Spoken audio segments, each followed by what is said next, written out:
The clamor of the Teutoburg forest had not yet died down when Rome realized 3 legions had vanished. Tens of thousands of soldiers, heavy shields, the eagles of the legions. Everything dissolved into the damp air of the Germanic swamps. Several years later, in 71 CE, Rome returned, not for revenge, but for survival. On that day, 72,000 barbarians stood opposite the empire's legions. One day was to decide whether Rome would fall definitively or rise from the ashes of defeat. Could a man, surrounded by the enemy's wild fury, hold formation and remain human? The answer to this question is hidden in one of antiquity's most terrible and brilliant battles. Tacitus wrote, "Roman blood demanded atonement." This phrase reflected the spirit of the era, not pride, but a desperate need to restore order, disrupted by Varus's defeat. The legionaries who had survived that humiliation grew up in fear of the North. But now they were led by a man who did not fear the darkness, Legate Quintus Petilius Cerealis. His soldiers were not ordinary. Their bodies were encased in the iron plates of Lorica segmentata, and on their shoulders rested the weight of almost 30 kilograms, armor, sword, throwing spears, shield, a day's ration of grain and water. For most modern people, this is equivalent to running a marathon with a concrete block on one's back. But it was precisely this burden that transformed them into a living wall. The wall of shields, which closed tight under a hail of arrows, was called the testudo, tortoise. As the Germans unleashed stones and spears upon the Romans, this tortoise crept forward, striking the ground with a dull clang of iron, as if the earth itself were moving against the enemy. Inside this formation, the legionaries breathed hot air, permeated with sweat and iron, yet no one retreated. Archaeological excavations at the battle site near Weserberg revealed dense rows of arrows and arrowheads embedded almost a meter deep in the earth, traces of the very bombardments that the Roman infantry endured. Their discipline was not merely a military habit, but a religion, an order opposed to chaos. According to various sources, the Germans fielded about 70,000 warriors, the tribes of the Chauci, Bructeri, and Cherusci.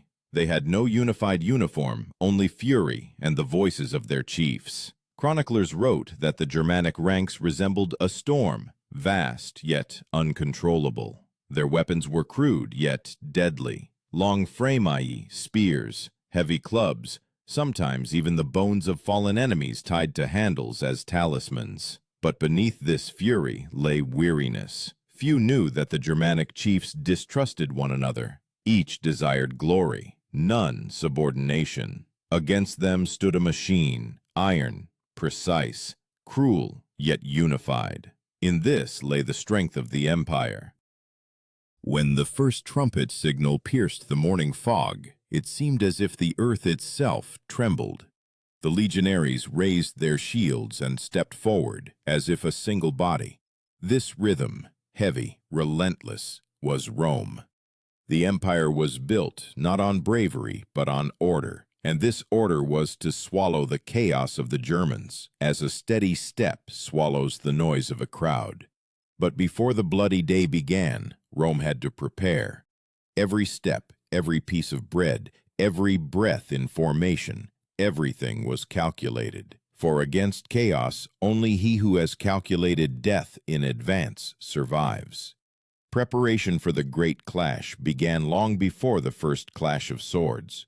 Rome knew how to win not only on the field, but also before it, with numbers, logistics, order. Cerealis's legion moved north for weeks. Each soldier carried almost 30 kilograms of load, weapons, a cooking pot, grain for 3 days, personal equipment, and stakes for fortifying the camp. In total, a column of 20,000 men stretched for 10 kilometers. Every dawn began the same way, the sound of the tuba, a short command, raised standards. At night, the Romans dug out fortified camps, a ditch, a rampart, a palisade. These camps were called castra, and they were built according to a strict plan. Archaeologists found their traces even after 2 millennia, even lines of ditches and squares, as if the geometry of victory carved into the earth. Each castrum was like a miniature Rome, where order reigned even in mud and fear. The Romans knew discipline was more important than the sword. Centurions, the most experienced veterans, commanding 100 fighters, marched ahead with a vine staff in hand. This rod was not a symbol of authority but a tool. It was used to strike the backs of those who broke formation. Plutarch wrote that the fear of disgrace in the legion was worse than death. In this lay the essence of the imperial machine. No one dared to waver, because every step of one depended on the shoulder of his neighbor. The Germans, however, prepared differently. According to Tacitus, they gathered in tribes, to the cries of priests and the smoke of sacrificial fires. They were inspired not by commands, but by songs. They did not build a camp, but lived under the open sky, believing that the gods of the forests would protect them themselves. Their bodies were adorned with tattoos, and their hair was whitened with lime. White crests on their heads gleamed like signs of wild pride. In this chaos lay a strength, flexibility, and madness which the Romans could not comprehend. The Romans called such warriors furor Teutonicus, the fury of the Germans. This term went down in history as a designation for barbarian fury, which could sweep away formation if discipline faltered. But Cerealis understood. Chaos is not daunting if it meets a wall. And he created a wall not of stone, but of people. Each legion was divided into cohorts. A cohort consisted of 10 maniples, each with 2 centuries, 80 men in each. This entire structure was a perfect machine. When the trumpet called, everyone knew their place, their weapon, even their designated sector of death. It was not just an army, it was a living mechanism, where one man was worth hundreds of savages. At dawn, the day before the battle, Rome prepared for the final march. Soldiers cleaned their swords, greased their armor so it wouldn't rust in the rain. The legionaries ate a porridge of wheat and beans, meager but nutritious. According to the calculations of historian Goldsworthy, such food provided energy for a 20-kilometer march. They moved in iron helmets with crests, to the thud of hooves and the clank of gear. Wagons with provisions and blacksmith carts followed behind. The drivers were slaves and freed citizens, but they obeyed the same regulations. Tribunes, young aristocrats gaining battle experience, were responsible for order. They were entrusted with conveying messages between the centurions and the legate.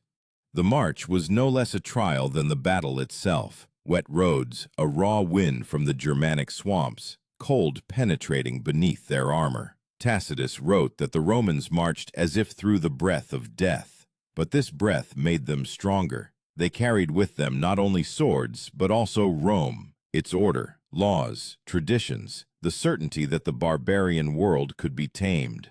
When the sun disappeared behind the fog, the legionaries halted. Trumpet signals announced, "Set up camp." The ground rang dully under the blows of spades. Within an hour, a ditch, rampart, and palisade had risen. In the center was the legate's tent. Nearby, the standards and the legionary eagle, a sacred symbol whose loss was considered a disgrace worse than death. The legionaries were silent, but each knew tomorrow the eagle would rise again above the land where Varus's legions had once fallen. That night, many did not sleep. Some sharpened their swords, some whispered prayers to Mars, some simply stared into the darkness. Beyond the rampart, the cries of the Germans could be heard. They sang, called upon their gods, beat their shields. The wind carried the smell of smoke and blood. The sacrificial rituals had begun.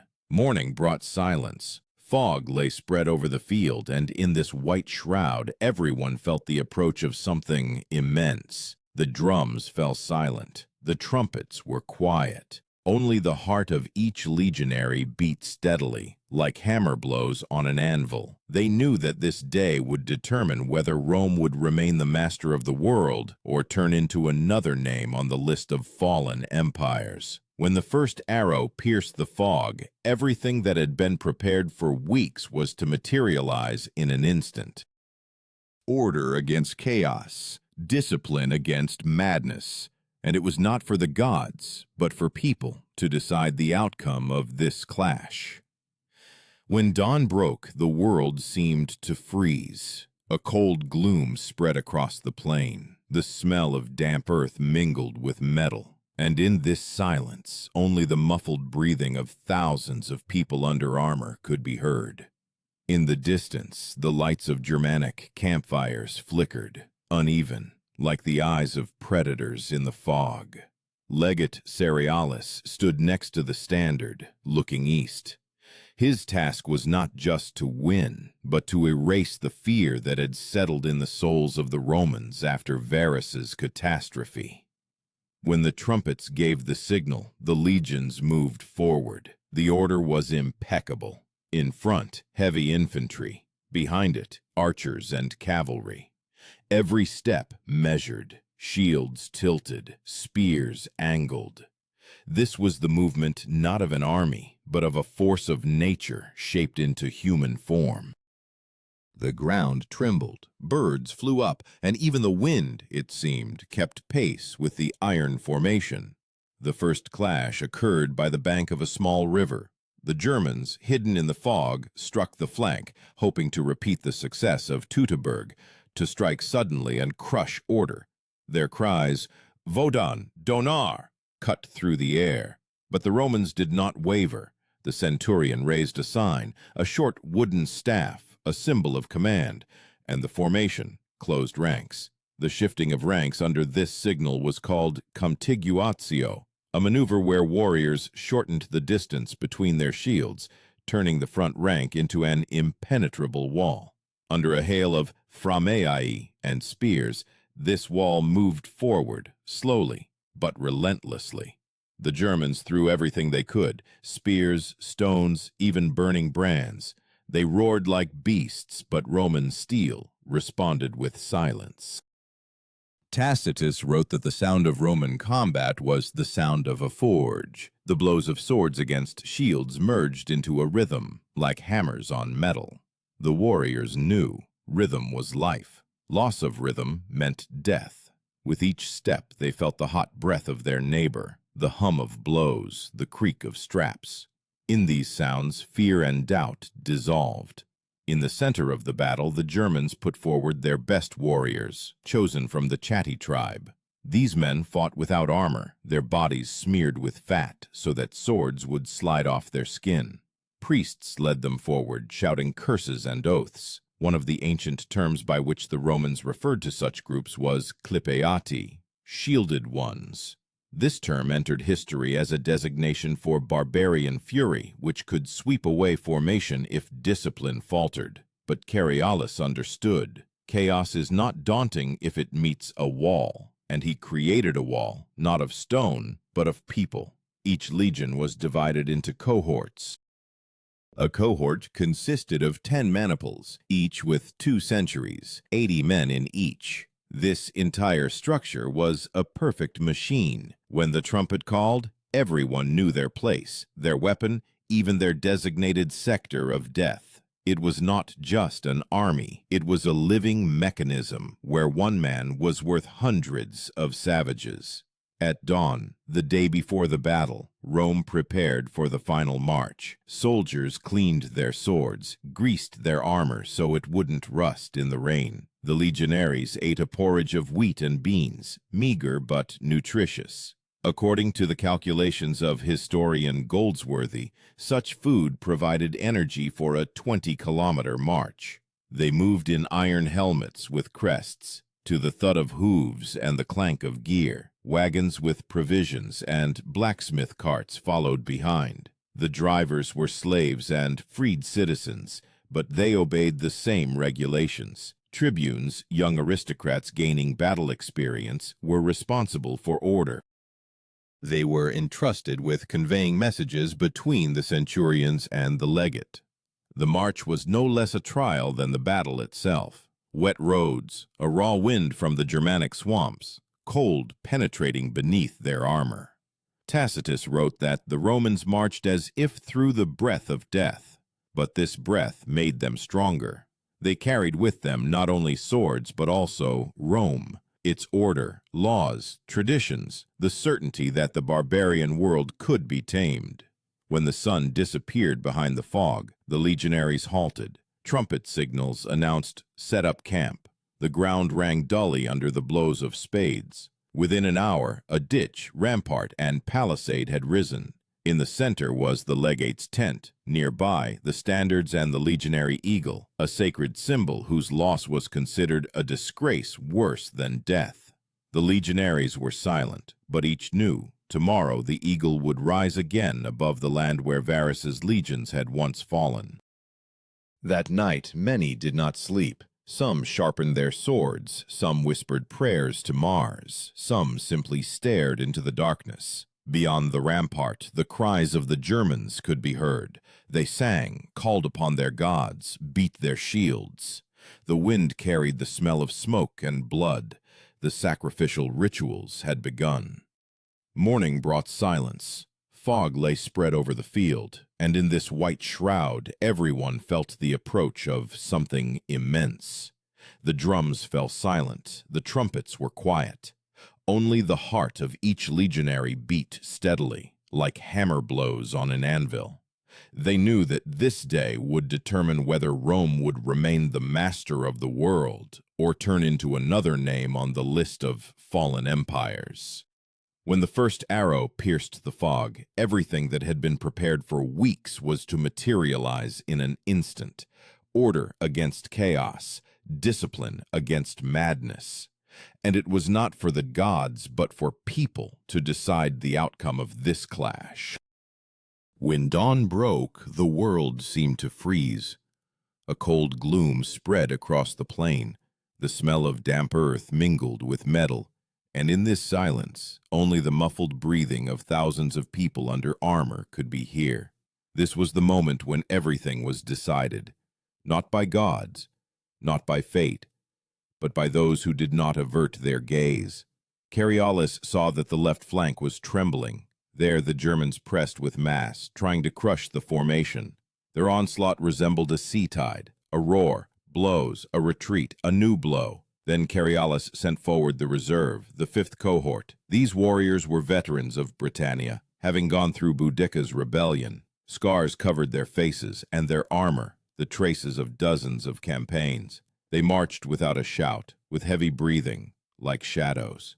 In their hands gleamed short swords, gladii. These blades, about 60 centimeters long, were intended not for slashing, but for thrusting. The Romans said, "He who slashes wounds. He who thrusts kills." And when the cohort crashed into the Germans, the fight turned into a brutal dance, blows to the stomach, a shield thrust, a step forward. The ground underfoot was quickly covered with bodies. The Germans tried to retaliate, but their weapons were longer, more cumbersome in close combat. They stumbled, screamed, lost formation.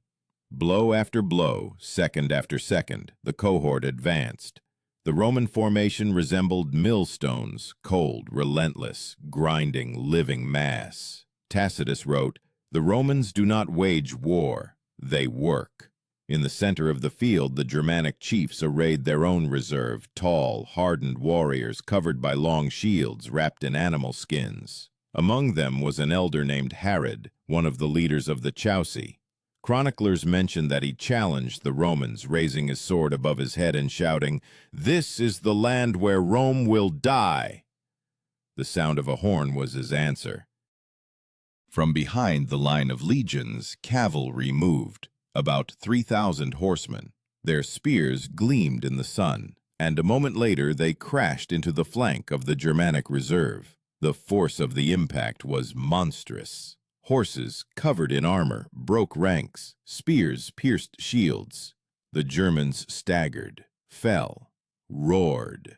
But even then they did not surrender. The battle had already lasted more than 6 hours, and neither side had a decisive advantage. At this time, on the right flank, the Germans undertook a new maneuver. Several hundred warriors bypassed the Romans through a low-lying area, hoping to strike the baggage train. This was a risk, to cut off the legion from provisions and equipment, but Cerealis had foreseen such a move. He ordered Legate Sabinus to deploy maniples of reservists. These reservists were called auxiliaries, allies from conquered provinces. Among them were Gauls, Spaniards, and Numidians. They did not wear heavy armor, but moved quickly and knew the cunning of battle. When the Germans broke into the baggage train, the auxiliaries met them with a hail of javelins. These light throwing spears, pilums, bent upon impact so the enemy could not use them. After the first wave of javelins, the fighting transitioned to close combat. The Romans fought fiercely, defending not gold, but order, upon which the life of the entire army depended. And soon, the Germans began to fall back. Archaeological findings in the Weserberg area confirmed the presence of burned wagons, weapons, and coins, traces of this attack on the baggage train. This shows that the battle indeed covered a vast territory and was not limited to one section of the field. By midday, the sun had dried the fog, and a hot haze hung over the battlefield. According to historians' estimates, Germanic losses exceeded 20,000 men, but no one retreated. Their fury was boundless, their screams piercing. One of the centurions later said, "They died standing, like cornered beasts." Cerealis understood that the decisive moment was near. He raised his hand, gave the signal, a short trumpet blast, signifying the advance of all cohorts. Hundreds of shields closed ranks. The formation moved forward as a single body. The grass underfoot turned red. The Germans threw themselves chest first onto spears, grabbed swords with their hands, died, but did not surrender. The sun was setting in the west, and it seemed as if time itself had stopped in this bloody slaughter. Everything that once separated people, language, lineage, faith, vanished. Only the struggle for breath remained. Every step cost a life. Every breath was a victory. Rome and the barbarians intertwined in a terrible symphony, the clang of a sword, a gasp, the ringing of metal. But in this hell, Roman order continued to exist. When the Germans again tried to encircle the center, the trumpets sounded once more, giving the command to reform into a wedge, the venom formation, blade. The warriors closed ranks in a triangle and cut through the enemy masses, like a spear through air. And it was this maneuver that became the beginning of the end for the Germans. The sun was setting, the field turning into a sea of shadow and smoke, and where the tribes had stood in the morning, their bodies now lay. Rome still stood, but the price of victory was monstrous. The blood-soaked earth trembled, as if it itself remembered the pain. Cerealis looked at the horizon and understood. The empire had survived today, but survival was not victory. It was a promise of a new war, where Rome's fate would once again hang in the balance. Evening descended upon the battlefield slowly, as if hesitant to touch this place. A hot mist hung over the ground, a mixture of dust, blood, and smoke. The Romans were silent. Their bodies were covered in mud and sweat. Their hands trembled from exhaustion, but the formation did not break. Centurions walked along the ranks, checking who was alive, who could stand. Behind them followed warriors from the medical detachments, bearers with wooden stretchers, which were called ferula. They picked up the wounded, bandaged them, brought water. Water, the most precious thing that remained. Drinking water was rationed by the sip. Cerealis sat on his knee by the field standard. His mantle was soaked with blood, but his gaze remained cold. He understood. The day was not yet over. The Germans, despite monstrous losses, had not vanished. Thousands remained in the forests, ready to attack again at night. And if Rome allowed disorder, victory would turn into catastrophe. The legionaries began to fortify again. They drove in stakes, pitched tents, erected a palisade. Every evening camp was like a ritual, proof that order lived on, even after the battle. The sun was setting, and its reflection in the armor resembled fire. This was the fire of the Empire, which does not go out, even when everything around collapses. At night, the Germans undertook a desperate sally. About 3,000 warriors, led by the remnants of Harid's retinue, tried to break through to the camp. They moved silently under cover of the wind, but the Romans had guard posts, small groups of soldiers performing 12-hour duty. These posts were called vexilla. One of the sentries heard a twig snap and raised the alarm. Instantly, signals spread through the camp. Trumpets sounded. Legionaries sprang up. Within minutes, the formation assembled. The moon illuminated their helmets, and it seemed as if hundreds of silver faces looked out from the darkness. The Germans burst in with a roar, throwing torches, but ran into an iron wall. The fight lasted only a few minutes, but it became the last surge of barbarian madness. The Romans repelled the attack, and the bodies of the enemies were piled up at the rampart. In the morning, Cerealis inspected the field. According to various estimates, the Germans lost more than 70,000 warriors, the Romans about 8,000.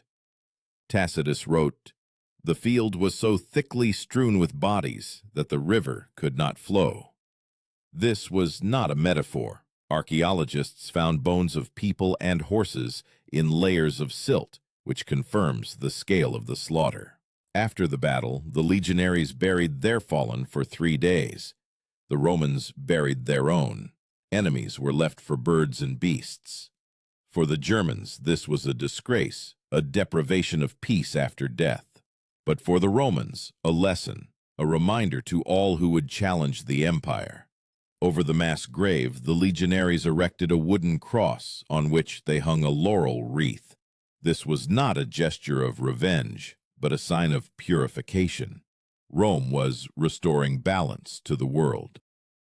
Interestingly, centuries later, archaeologists found fragments of inscriptions in those places where the names of fallen centurions were mentioned. This is a rarity. Usually the names of ordinary soldiers were not recorded, but apparently this battle was so terrible that even officials gave it special significance. Since then, the Germanic tribes no longer gathered in such numbers. Their unity collapsed, like a tower of clay falling. Rome reasserted its power on the Rhine and restored its garrisons, but the fear of the north remained forever. Even after winning, the empire felt that the limit of its strength lay not along rivers, but at the human limit. Cerealis knew this. In his report, he wrote to the emperor that Germanic fury is not exhausted. It merely sleeps. These words became prophetic. 100 years later, waves of barbarians would again move from the north, who would destroy the walls of Rome.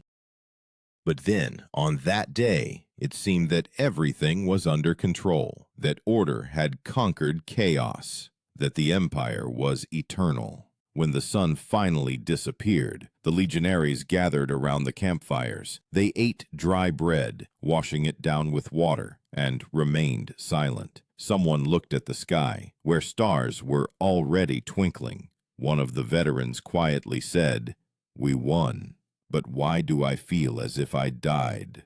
No one answered, because everyone understood. A part of them remained there, in the mud, beneath the bodies of the enemies. And yet, Rome survived. The legionary eagle was cleansed of blood and raised again over the camp, a symbol that had survived thousands of deaths. From this day, it signified not only the empire's power, but also its price.